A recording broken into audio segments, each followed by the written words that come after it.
listening to KMRE 102.3 FM in beautiful Bellingham, Washington. Your community, your voice, your station.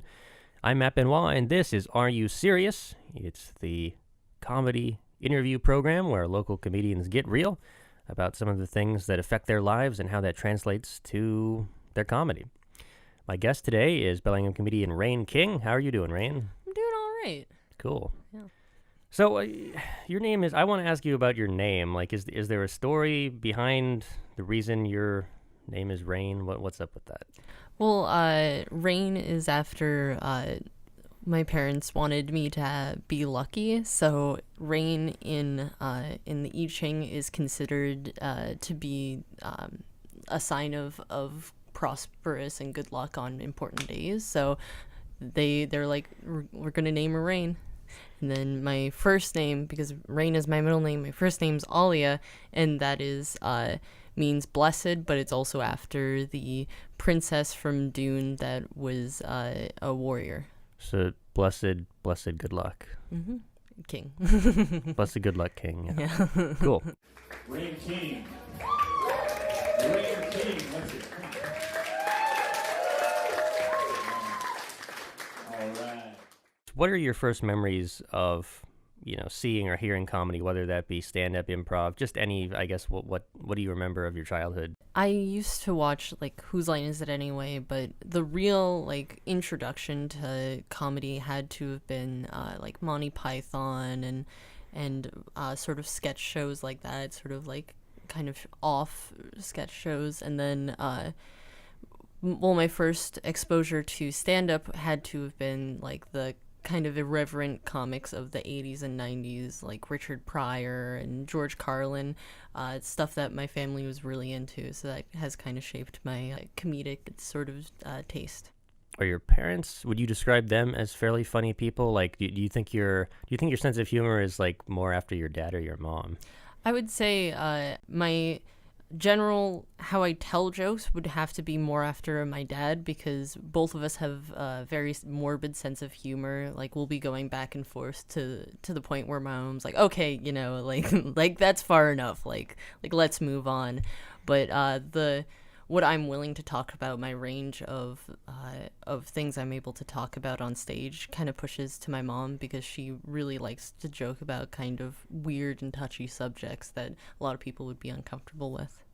At what point did you see someone doing stand-up, or at what point did you actually want to try it? It would have to be, I was struggling a lot because I've been doing comedy for over a year now. And so my freshman year of college, I was struggling a lot, where I would really want to do comedy because I was into improv. I was doing a lot of the improv club and scenes, and it's just, I wanted to go into stand-up, but I felt very self-conscious because of the fact that I'm visibly disabled, and going on stage visibly disabled, everyone would be looking at me, and I would feel like I was under a microscope. So the first time that I was like, oh, this is a possibility, was watching Josh Blue, who is a also very visibly disabled comic because he has cerebral palsy. He's been the disability comedian, where he's been going to all of the disability conferences and being the headliner through that, and getting really into the community, which was pretty cool finding out. Would you say seeing him do that, is that a real inspiration for you? Seeing if someone who has his sort of disability can succeed comedically, does that make you want to do the same thing? Yeah, it's it was more of it was the fact that he was able to joke about it, and audiences were comfortable with him pushing, and also making them uncomfortable, making them see him as being the same but also having a very obvious difference. Mm-hmm. Was very not to say inspiring, but definitely motivated me to continue to do it as sort of I would say an activism sort of thing to get disabled people more into the public eye. I'm really into Dungeons and Dragons, have been since I was in about second grade.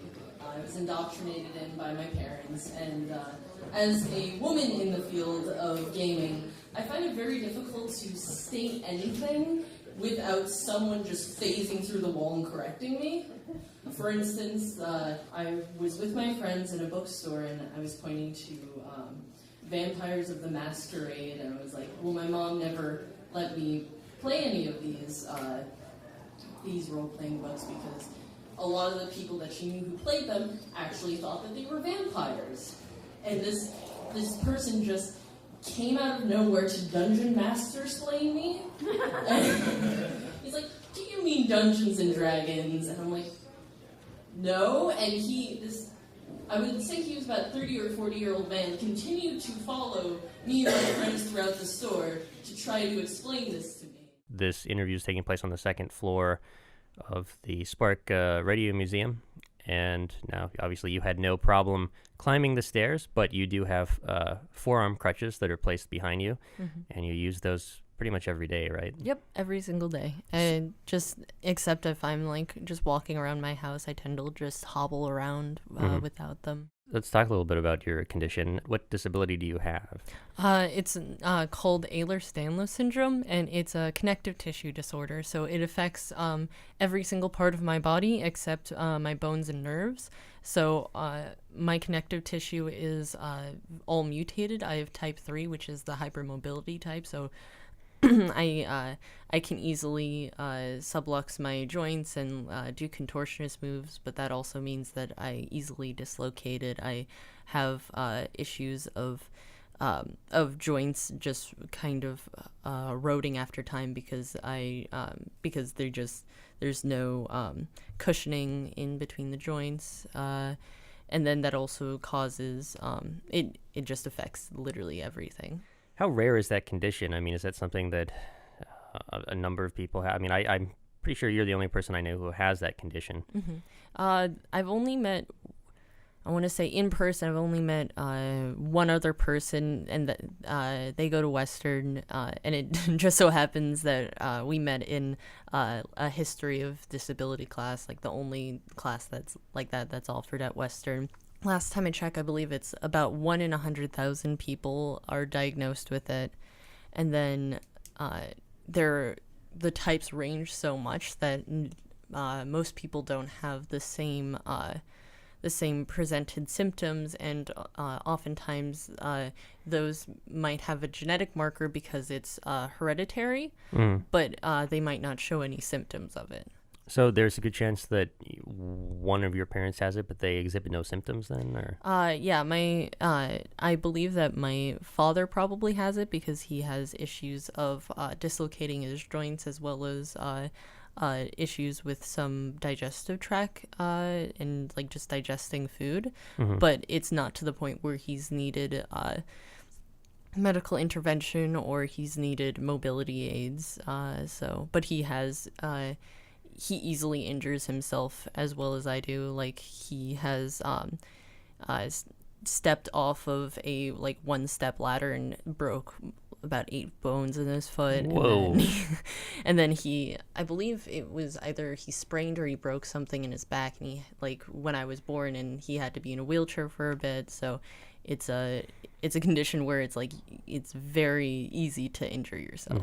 How far back were you having problems before you were diagnosed with this condition? I remember having issues from when I was really little, where I would injure myself.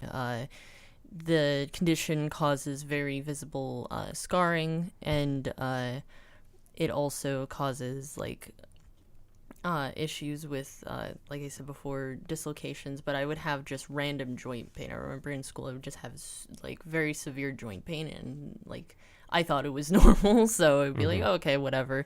And then coming to Washington, it got very aggravated since I'm from New York, and I'm from Long Island, and it's very flat, and you don't really walk anywhere. So coming out here where it's super hilly and you walk everywhere, it just exacerbated my issue to the point where I needed to go to the doctor because I was like, there's something wrong. So yeah. And then I first got a cane, which I was using, and then after a couple months I realized that I needed something more substantial, so I purchased forearm crutches. realizing there was something wrong with you and then getting a formal diagnosis, I mean, was that a relief to you, or was it also kind of like, well, I know what's wrong with me, but I do have this really crappy condition now. So I mean, like, what was that like? It like bothered me for about a week, like because I came here and I was adjusting because the culture out here is very different from the culture in New York. So I was having issues adjusting to everyone out here, and then on top of it, I had this medical condition. But after a week, I kind of like was like, well, I might as well get over it because I can't really change anything. So it was mostly a relief, so I can actually point to something of why I want to just lay down like all the time. Mm-hmm. So I mean, I guess how is the culture? Would you describe it out here? Is it just like, are people nicer? Are they colder, or how would you? People are much more like in New York. You like walking on the street, people won't just randomly smile at you like out here it tends to be, it feels way more insincere, where it's like in New York, you know when someone wants to get out of a conversation with you, you know when people don't want to talk to you, but out here it's like, well, is the conversation over, or should I leave now? What is the yeah? Okay. Back to stand up. You said you wanted to try stand up, but you were worried about people, kind of leering at you because of your disability. So at what point did you actually get on stage and try stand up, and where was that? It was on campus at the Underground Coffee House. My boyfriend Jacob was the host that night, and hardly anyone was signing up. So I figured, I already have like a couple jokes that I've thought about performing before, and so I decided to sign up and go up. And after that, the club was kind of like, well, you're a part of us now because we don't have a lot of women in our club. So yeah. So the first set went pretty well then, obviously. It was very rewarding. I got a way better reaction from the audience than I thought I would. You said you were diagnosed with your condition in November of 2015. Mm-hmm. So how soon after that, because you got diagnosed before you started doing stand-up, right? Mm-hmm. So how soon after the diagnosis did you begin performing? I began performing in March of 2016, I believe. Okay. So like about, is that 6 months or so? Yeah, about 5 or 6 months. I mean, when you started doing it, how quickly did you feel you needed to address your disability? That's kind of the elephant in the room. I mean, did you feel like was there really any other option at that point, saying like, it's obvious you had crutches or a cane at that point. So how quickly did you start joking about it? It was literally my first set. It was I believe my first joke even, and most of the set was about disability, about me being harassed on campus, to one of our only disabled presidents, and such like that. Yeah. Do you feel that making fun of your own condition is somehow empowering or cathartic to you? Does it help you deal with the physical limitations that you have? I feel like it less has me deal with the physical limitations of myself, but more of the physical limitations around me, about how Western has like awful accommodations for people who are disabled, and just that entire frustration of me trying to live my life and people just putting up roadblocks for no reason. And comedy has helped me to address certain like just ridiculously discriminatory things that have happened. So I really enjoy webcomics. I personally really like the ones that have to do with like very stigmatized concepts like mental health and disability and such. And I've noticed a recent trend in people who are writing for the representation of those who are mentally ill or have mental difficulties, and the overall storyline goes like this. You wouldn't tell Bill, who is a double amputee, to go take a walk to feel better. Why would you tell Derek, who has depression? And I can personally tell you that I don't think the author has ever been a double amputee. Mainly because I have gotten that same response at least twice a day. I'll be checking someone out at a grocery stand, and they'll ask me how I'm going. I'm like, well, my legs are pretty tired. They're like, you should eat some more bananas. All right. They're like, it really helps with lactic acid buildup. I'm like, all right, I might not have enough potassium, but I think it's more of, my joint condition, the deterioration of my body. They're like, no, take some more vitamins. I've had at least 4 people heal me this week. It's been awesome. Some of your jokes that you have kind of are based on people being, oftentimes unintentionally, but nonetheless kind of insulting to you. I mean, why do you think that people say the things they say to you? Or do you think they're just being polite without thinking, or they just don't know how to deal with your disability? Depending on how people react to me, I feel like they either it's either a pitying, it's a, oh, I've never met someone or I've never really interacted with many people who are disabled because I grew up in a segregated education system, or, I could never ever think of, I could never live like that, or just things like that, or people are just generally curious. So I get reactions. Probably the most common reaction I get is, well, do you really need those? Or you don't really look disabled.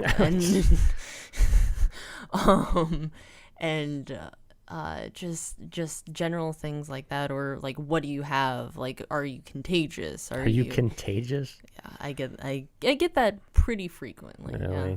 Like, oh no, polio. Didn't I get a vaccine for that? Yeah, I don't. What? Okay. When you're not in school, you're a student most of the time. But where do you work when you're? So, I mean, other interactions you have with people in public. Where do you work at? Oh, I work at a market, and I'm a cashier checkout person. Okay. And yeah, I definitely get a lot of reactions from customers, to the point where, like, if someone is bothering me enough, I have to go to my supervisor and be like, well, it's happened again. So, but yeah, and then I've had to deal with, in terms of employment, a fair amount of discrimination with the fact that supervisors don't, like, just deciding, being like, we're gonna violate the ADA just real quick, just get that over with, and and having to go just escalate it up to the point where I'm having to explain to, like, the regional manager why things are problematic, what the ADA says, and having to be my own advocate with that. So I don't know, are there any specific instances you can think of that? I know we were talking at the Green Frog recently. You mentioned that one time you tried to work at a very large retail sub-sandwich franchise without mentioning their name. And you were told that you were going to be a cashier, right? And they wouldn't let you do that because of your crutches? Yeah, it was I was working at a food place, and and I was working as a cashier, and I also did some food prep in the back, and the manager who was there had an issue that I was disabled, so they went to our next up manager, that is manager of most people, and more or less told them that she would not work with me because I was disabled, because she didn't know how to handle that. She didn't know how to like logistically deal with that. And then I was called into the office without any warning, and they were like, we're moving your entire you to this, like, kind of, like, not really, you're going to be working by yourself in this, like, secluded place. And it was very upsetting because I was more or less told, you're an excellent worker. This is not at all because, you're slow or whatever. This is entirely because you're disabled. Yeah, and you're like, that's illegal. Yeah, and it was, I more or less went to the equal opportunity representative of my area and was like, hey, this is happening to me. Can you help me out here? And so I more or less had to, again, represent myself through that. So, other than the fact that you have, now obviously you would have some walking difficulties if you weren't using them. People would probably notice that. But there's some irony in the fact that because you have those crutches, it helps your disability. So you look more disabled, but you're actually less disabled because they help you walk. Yes. And do you just see the way people look at you, like people not knowing how to deal with you? Do you feel like they treat you differently simply because you have a pair of crutches? Oh yeah, I definitely get the people are afraid to approach me. I've had people like do like the sweet smile at me and the oh, how are you doing, like the baby voice. I've had a lot of that sort of thing. But then at the same time, since people are afraid to talk to me and to deal with a special person, they I tend to get away with a lot of stuff. Where I will go to a local movie theater and I could just bring in an entire backpack and no one will say anything. It's just Nice. filled with candy. Concessions are expensive. I mean, that's what I do. Oh yeah. I had a friend just stuff an entire thing of Oreos just down his pants and walk in. Like in the front of his pants? Yeah, just Wow. Yeah, I'm trying to picture how that would look. It would look weird. Yeah, Somehow yeah. he got okay. yeah. Was he also disabled? No, No, not. not- And then there's a stand-up comedian. I can't remember his name, but my friend likes sending him me videos of him where he has one of his leg amputated up to half of his thigh, Wow. and he doesn't use a prosthetic leg. He uses the same thing I use, forearm crutches. And he talks about how he decided he was going to smuggle in a 2-liter bottle of soda, and so he put it at the end of his stump, and then he tied off his pants leg, and he's walking into the movie theater, and the security guard stops him because it's just like flailing all over the place, and the security guard doesn't know how to be like, no, there's obviously something in where your legs should be. And yeah, he was able to smuggle in a 2-liter bottle of soda. Wow, that's a lot of soda. So, I mean, being that some people tend to treat you, it is weird. Like, so people, even though you have a physical disability, they also treat you like you have a mental disability. And that has to be rather frustrating. Yes, and it's interesting because I have family members who are also disabled. I have an aunt who is disabled and has her service dog, and she's also has autism. And people will like choose to talk to her over me if we're together because they're like, oh, she's probably my caretaker and whatever, and she's just like just not even paying attention. She's like, out to lunch. Yeah, just deciding. She's like, nope, I don't want to talk to you right now, so I'm just going to completely ignore you.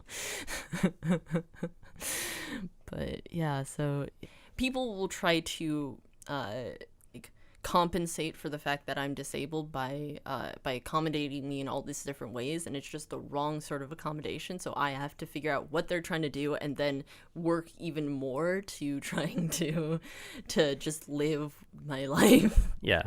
So when people are always asking you like what's wrong with you, that sort of thing, are you ever tempted to just lie and just come up with like elaborate stories and see if they'll believe them? Like oh yeah, you should see the other guy. That guy beat that crap. Like. I've thought about that a lot, but I tend to get asked that often when I'm working, so it's like I can't really like go into in depth, or I can't really make up some ridiculous thing because people honestly get really upset if you don't tell them the truth about that. Like they're like how dare you not tell me something I'm entitled to know? And so yeah, I've never really tried to blatantly lie about my condition, but I normally am like I'll say instead like, oh, I have a joint condition or something easy like that, when people are like, oh wow, you're gonna get out of those soon, right? Like like you're dealing really well with them. Like no, they're not those kind of bracelets. Yeah. Does that sort of infantilization of a lot of disabled people, is that something that made you choose the sociology major at Western? Is something that made you interested in this, in what you're interested in? It was the fact that people were entering conversations with me with a completely different set of rules than if they were talking to someone who is, quote, normal. And how people would be talking to a group of friends, and then they would turn to me, and the entire rules of engagement would completely change. And just the strange sort of a sociological term called contact stigma, Mm-hmm. where people who I have close relationships to, so my partner, etc., they gain whatever stigma I have, and I was noticing that a lot. And this is actually has been studied through a couple of studies where they interviewed multiple college students, like a large survey, and they came back with evidence that a partner of someone who's disabled who is abled oftentimes were seen as less intelligent, less attractive, but more nurturing.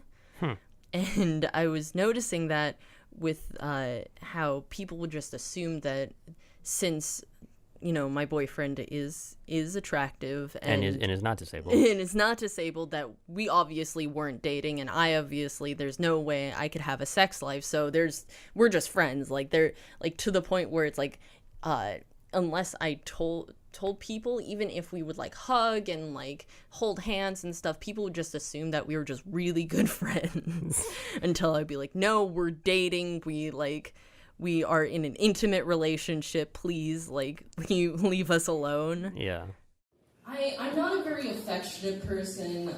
I feel like I've grown because when I was about 16, I hated public displays of affection. Absolutely hated it. To the point where my boyfriend at the time knew it, but he still tried to kiss me in public anyways, and I accidentally punched him in the face.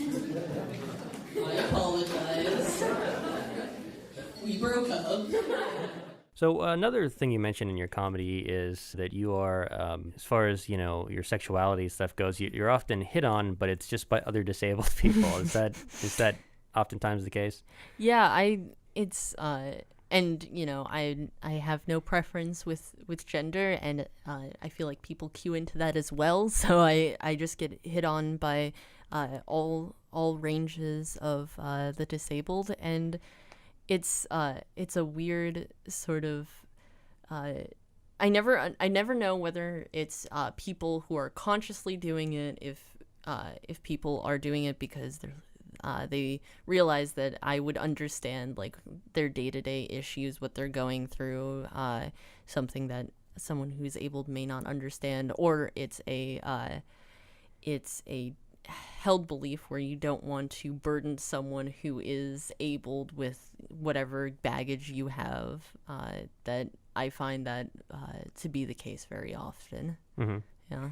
Now, for you, obviously, that's not a problem since your boyfriend is, you guys have been in a relationship for a while, and he is, you know, not disabled, and Mm-hmm. but you know, you said there's sort of encountering a stigma between the two of you. Now, the two of you also both do stand-up comedy, so do you feel that having a significant other who also does comedy helps you guys create material? Definitely. I feel that there's always a language barrier between what you have in your head with jokes and what you want to tell the audience, and what you might be telling the audience may not be what you want the audience to hear.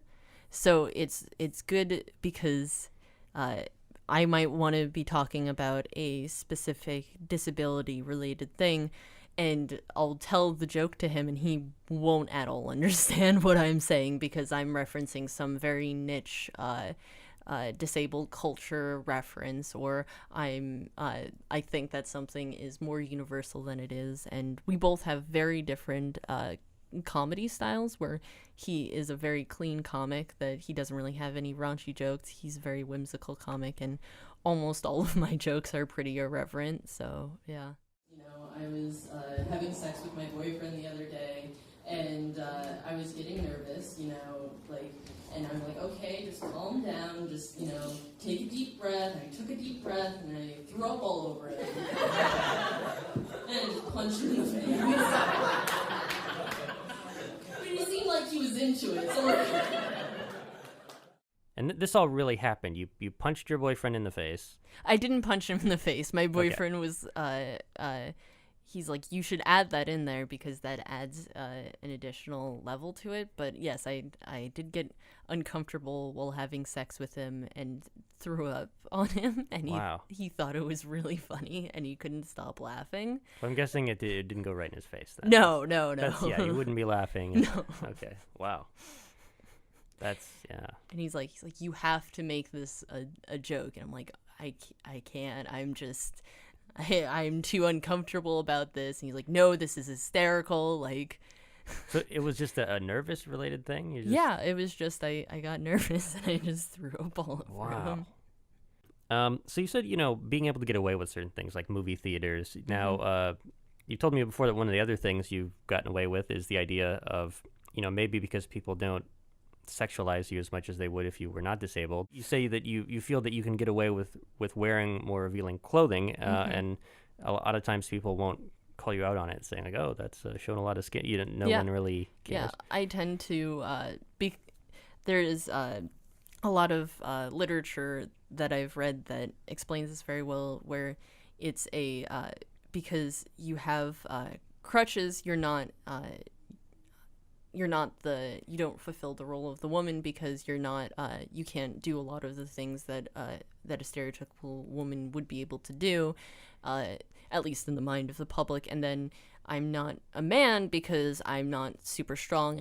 I have physical limitations, so I'm kind of in this weird genderless place that I'm put into by a lot of people, and as well as very infantilized, sexless place. So I tend to be able to break the rules a lot with that, and as well as the fact that a lot of people assume that I'm mentally disabled as well. People tend to just not even notice if I'm breaking the rules in even more ways than I already am. So yeah, I feel like I could get away with a lot more revealing clothing or just strange clothing in general. So I guess what's the most revealing clothing or the strangest clothing where people you're like, someone should clearly call me out on this and they don't?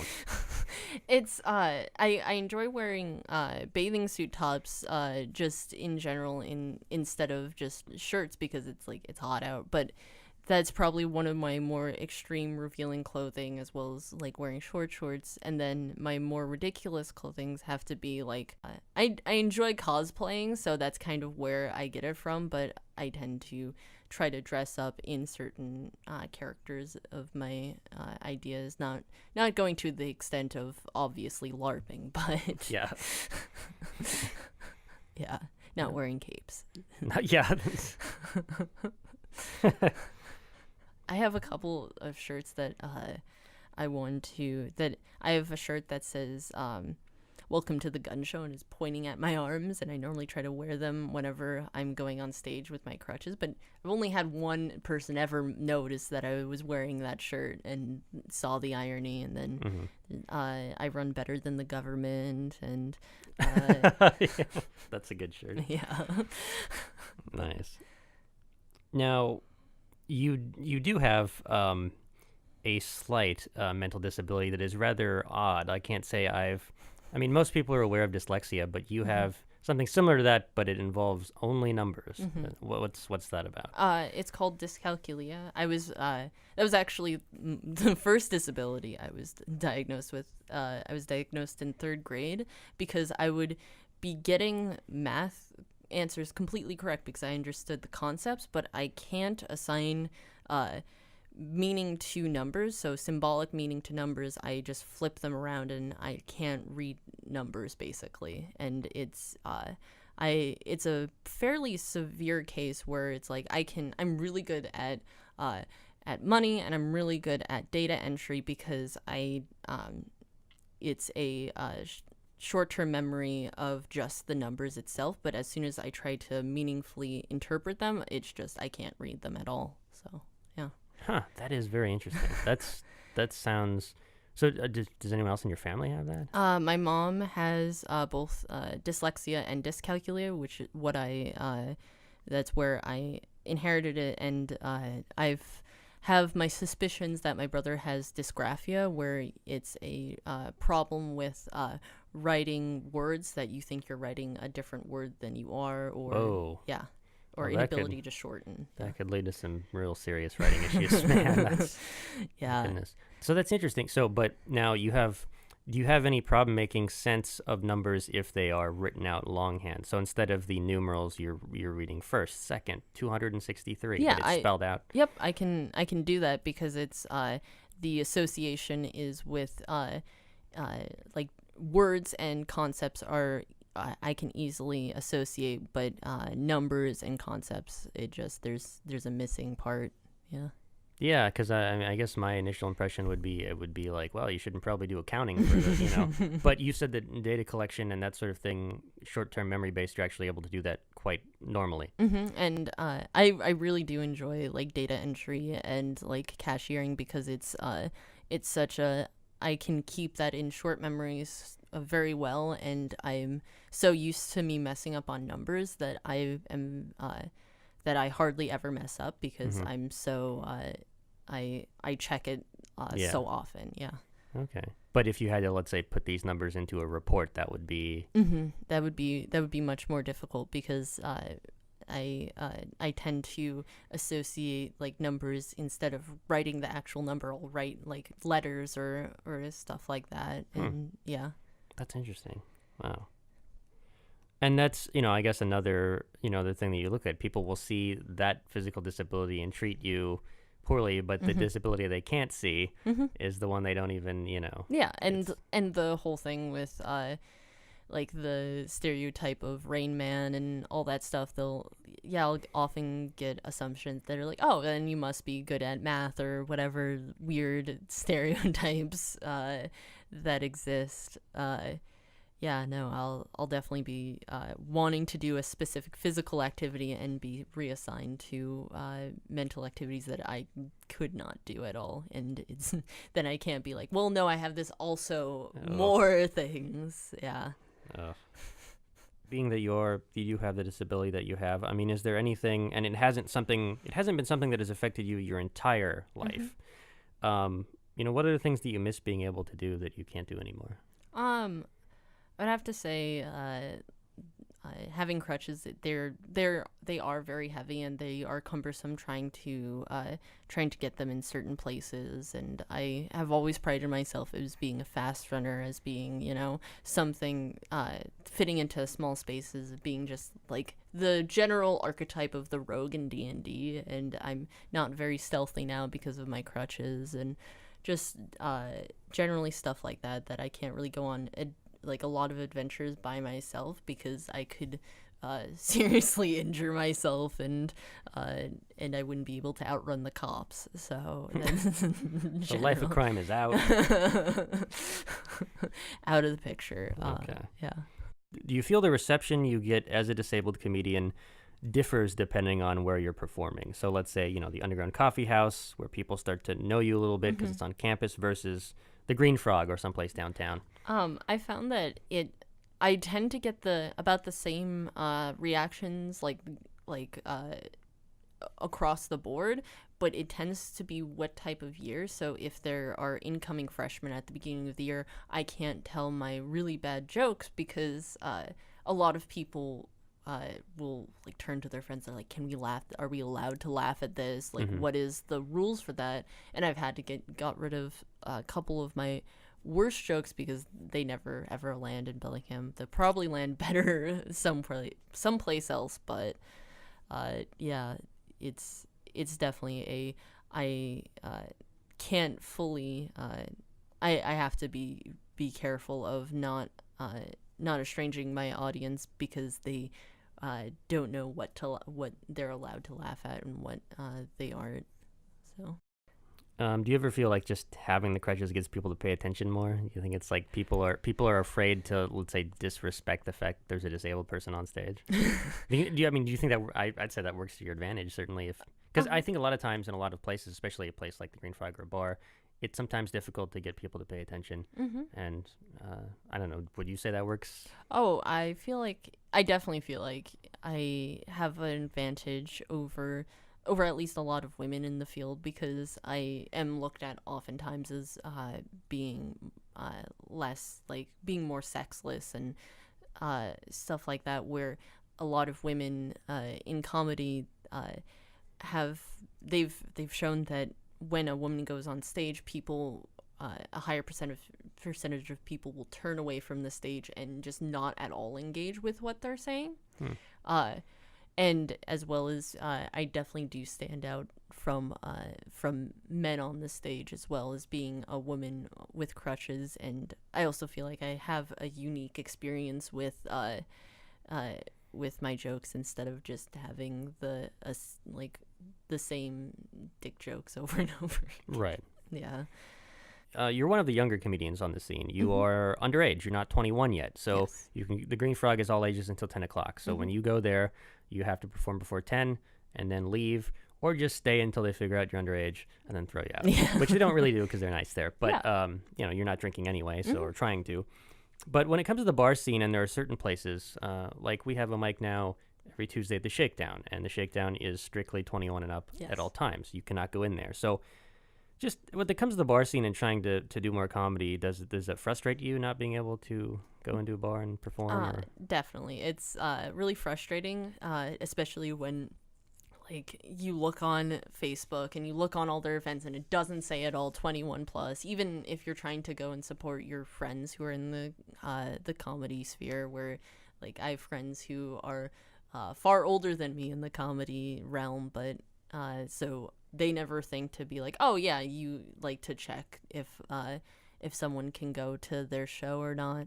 And it's also really frustrating when like, talking to people, they're like, oh no, you can perform at the Shakedown, you just have to hang outside in the alley right up until your set, then you go in, do your set, and then you have to leave immediately afterwards. It's definitely difficult trying to gain contacts as well, because I feel like that's really important, where I definitely have an advantage where I'm one of the few female comedians in Bellingham who is a regular with performing, as well as I'm one of the only disabled comedians, and so I make contacts fairly easily, and people are fairly eager to have me perform, even if I'm not very good, if, like, just to have that sort of that demographic on stage. But yeah, it's definitely difficult to try to get access to different contacts in the Bellingham sphere. Is there anything that you don't feel personally like you can talk about on stage? Like, do you draw the line anywhere on the type of material you'll reveal to an audience versus something that you're like, I don't want to talk about this in front of people? I tend to want to clear, like, a joke with, if it's talking about someone specific, unless they're dead, so it's free reign there. But that's right, yeah. If it's talking about someone specific and I'm not sure about telling it on stage, then I tend to want to clear with them beforehand, so that in case they hear it, they're not upset about how I portrayed them on stage. Like, I normally ask my boyfriend, like, is he comfortable with X joke? Is he comfortable with me talking about our sex life on stage and stuff like that? And we're normally pretty cool with that. But yeah, and on top of it, I don't like, I tend not to like making fun of people, so that's just not my my comedy preference. Right. So at this point, how important in your life is stand-up comedy? Would you like to try and make a career out of it? What do you what's the future look like for you in stand-up? I intend to do stand-up as long as possible. I mean, I have the firm belief that that people's careers, you can have as many careers as you want. So I intend, after I graduate this year, I hope to go to graduate school in California, and while in California, I hope to also get into the comedy scene down there as well. So yeah, I hope to continue this as long as possible. So now we're going to talk about the bonus round of questions here. Yes. Which, of course, are the ones that I always ask for the podcast. Always love asking these because you get a wide range of responses. So first off, what is the closest you've ever come to dying?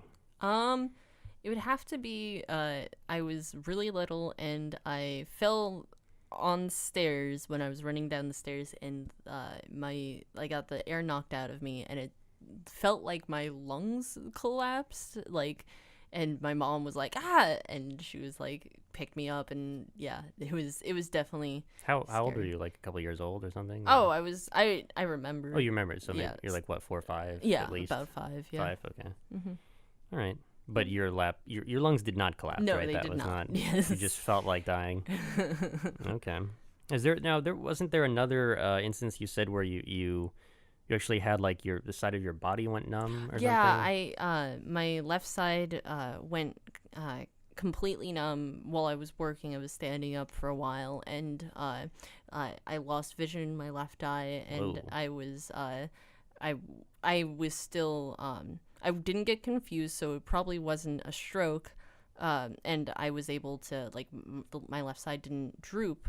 Yeah. And then I went to a doctor, like, right afterwards, and the guy was like, it's carpal tunnel, it's fine. Like I was waiting there for an hour, and then he finally came in, and he gave me 10 minutes, and he's like, nope, carpal tunnel, very, very mild case that has showed up on none of our tests. Weird.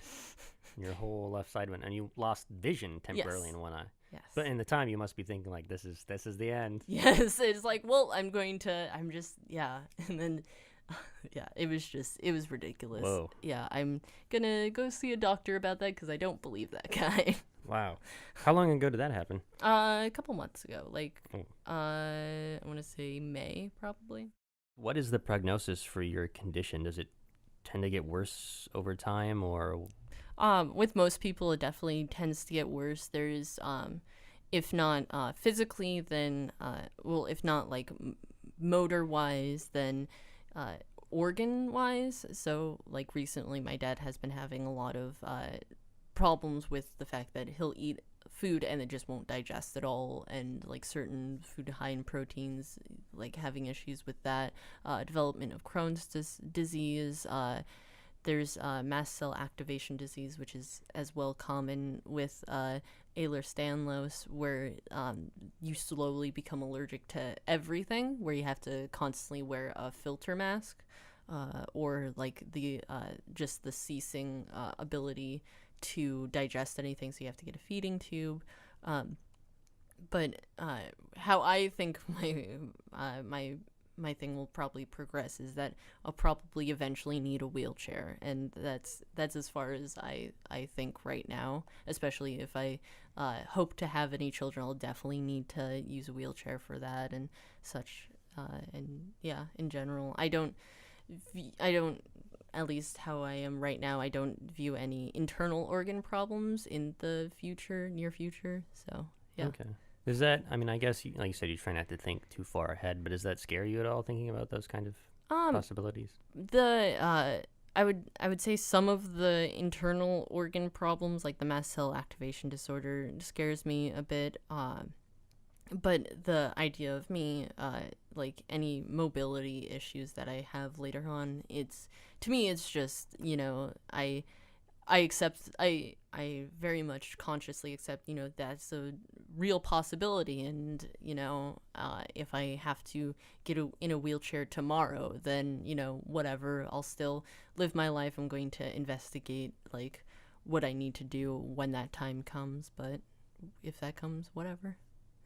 So I guess that kind of leads into the next question. I mean, what do you fear most in life? And that could be something that is either rational or irrational. I do have a rational fear, but my irrational fear is the fact that I can't get my face wet at all. Like, I have a severe fear of anything dripping onto my face, any wetness on my face, where I can wash my face with a washcloth, but I can't really do much else with that. So like, how do showers work for you? I like wet my hair down, and then outside the shower I will wash my face. Like, I know how to swim.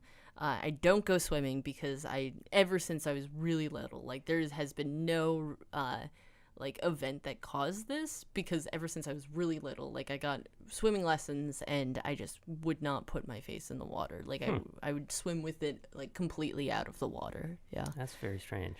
Yeah, and then my rational fear is that I have a severe fear of hurting people accidentally. So it would be so that's like part of the reason why I don't really why I don't know how to drive and stuff like that, because I'm afraid of me accidentally hitting someone or like clipping someone or whatever. But yeah.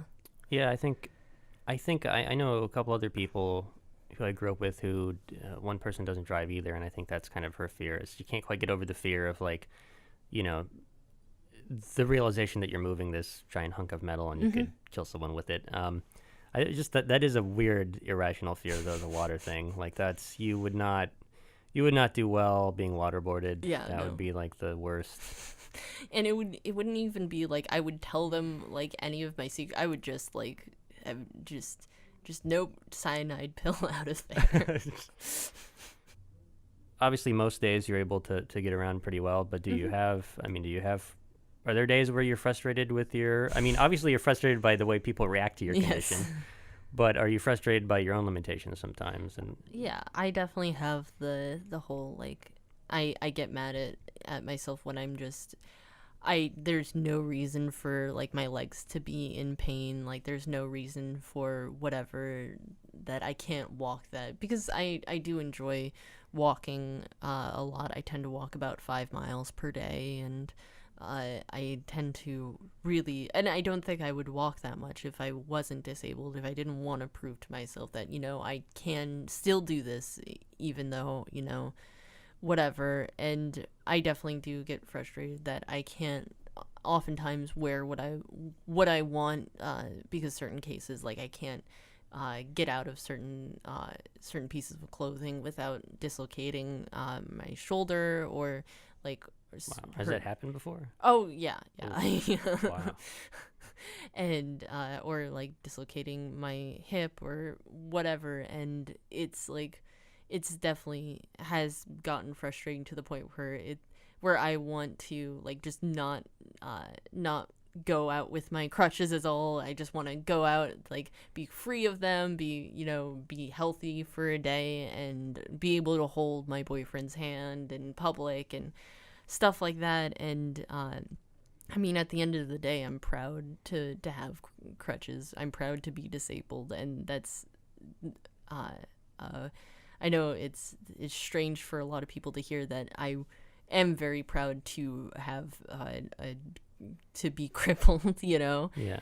But yeah, there are definitely times where I do get frustrated by physical limitations, but I tend not to like to tell that to people when people normally ask me that in public, like, oh, how do you function day to day, because people already have the assumption like, oh man, your life must be horrible, when it's not. Right. I probably have gotten, like, I'm probably better now for having crutches, for going through this, because I feel like I can relate to a lot more people, like not even like people who are going through things that I'm not even conscious of. And I have a more solid identity now, because I've had to defend my how I present myself to the world so fiercely that I am more confident in myself. That makes sense. Yeah, it's sort of like you're disabled, but you're owning it, and instead of letting it own you. And yeah, instead of like subscribing to like the mainstream thought where you have to, because there's so many people that are just so depressed that they're disabled, that they're so depressed that they have to use crutches or they have to use a walker and wheelchair. And oftentimes I find it's because they've spent a lot of their life being like, oh, thank God I'm not disabled. And then when they are, it comes as a shock, because that's oftentimes like the worst possible scenario for them. When it's not, it's a really good life. It's a life worth living. Yeah. cool. So so even though a lot of people might, like you say, they might they might pity you. You don't pity yourself. In other words, that sort of thing. I often don't let myself pity myself, and I find that to be a pretty common reaction with my friends who are disabled, who either are visibly disabled, like they have to use mobility aids, or they are invisibly disabled. Like I have a couple friends with multiple sclerosis who they did struggle with the fact they're like, I suddenly have this disease that is robbing me of something, but they eventually like accepted that this was just something they had to go through. And but a lot of people like definitely do mourn. I've noticed a lot of people mourn more, like the relatives mourn a lot more than the people who are actually going through it, which is interesting. Okay. Yeah, and I was going to say that, MS, that reminds me that, Richard Pryor had MS. I mean, that's what took him. And I mean, he had that for 11, 12 years, slowly, it's very sad how slowly he kind of deteriorated. But Richard Pryor, I am a huge fan of Richard Pryor. One of my favorite movies is See No Evil, Hear No Evil, which is with Gene Wilder and Richard Pryor, and he plays a blind man, Gene Wilder plays a deaf man. It has to be my favorite disabled comedy because every other one it's like they have the equivocation of like, mental deficit and then equals physical deficit, but in that one it's like, no, it's these two main characters who are disabled and can take down this entire crime ring, and it's so good. Nice. Yeah. I guess this is a really personal question. Okay. That I'm sort of, that's like perversely curious, but I don't know. I mean, if you can dislocate your shoulder, even just, or dislocate your hip with something as similar as, depending on what you're wearing. I mean, like, I would imagine that it is perhaps, you know where I'm going with this? Probably? Yeah. Like, is it easier for you to actually be like physically injured during sex, or is that, I mean, is that something that could? It's definitely something that is, it's definitely I hurt my hip today, so like, you have to be careful like doing X thing, but I wouldn't say I'm more easily injured during sex, mainly because like it's if something's, I can normally tell if something is like about to happen or whatever. Normally with physical affection, it's normally like when I dislocate my shoulders, when like I'll get hugged like around my arms, and it'll just like one of my shoulders will just decide to pop out and be like hold on a second. But yeah, it's like it tends to affect my sex life, not in a, we can't do anything. It's like, okay, let's try a different position tonight because, let's not put any more stress on X part of body. So yeah. Okay. Some people joke about she won't be able to walk straight. But it's like that's a possibility for you, or I often that's often like the joke between Jacob and I is that it's like, oh yeah, that's why I'm using crutches, like because of all the sex I'm having. Yeah. And yeah, that's kind of it's often a unknown thing, because it's like most people who are in wheelchairs, people are like, oh, I'm not in a wheelchair, but a lot of people who do have physical like mobility aids, they're like, oh, I'm not going to flirt with her because obviously she can't have sex, when it's like there are like, I've read books on like how to like because sex education is not at all geared towards people who are disabled. It's like the like tips for having sex when you are disabled, where it's like even if someone's paralyzed from the waist down, they can still like do sex, like even if like whatever, like, all right, so viewers, don't discount any sort of disability, because you can have sex as long as you put your mind to it. Inspiration. Inspiration, a sexy girl in a wheelchair. Yeah. That's yes. Or a guy in a wheelchair, whichever you. Yeah.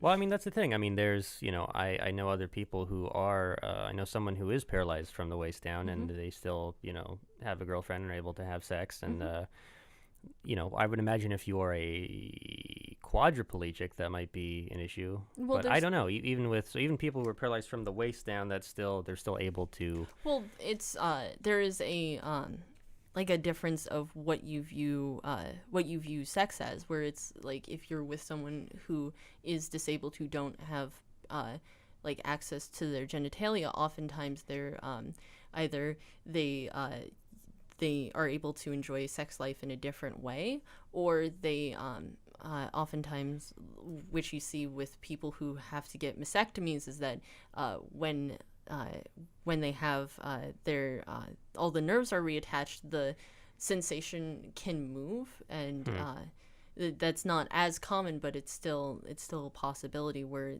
that sensation can activate in a different place. But yeah, there is like a lot of people have a very like one-track mind with sex, where it can be open to multiple different ways, and people, even if they are quadriplegics, they still do have like that doesn't erase sexuality. Oh no, not at all. Yeah.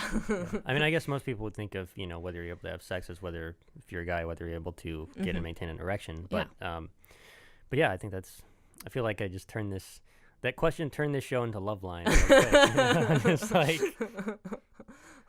we're gonna take a break. We'll be talking about butt plugs, and then come back like that. Anal beads. Yes. Should you wear them before Labor Day? Only if they're white. So, yeah. There you go. Yeah. Okay. Well, cool. I think that's good. Sweet. I know I learned something. I'm glad.